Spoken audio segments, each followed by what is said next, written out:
You ask Tiger to solve. This deals with linear equations with one unknown. The final result is x equals -8. Let's solve it step by step. Simplify the expression. Expand the parentheses. Simplify the arithmetic. Group all constants on the right side of the equation. Subtract 120 from both sides. Simplify the arithmetic.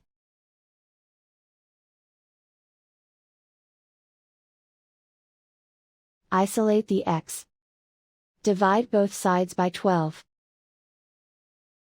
Simplify the fraction. Find the greatest common factor of the numerator and denominator. Factor out and cancel the greatest common factor. And so the final result is x equals -8.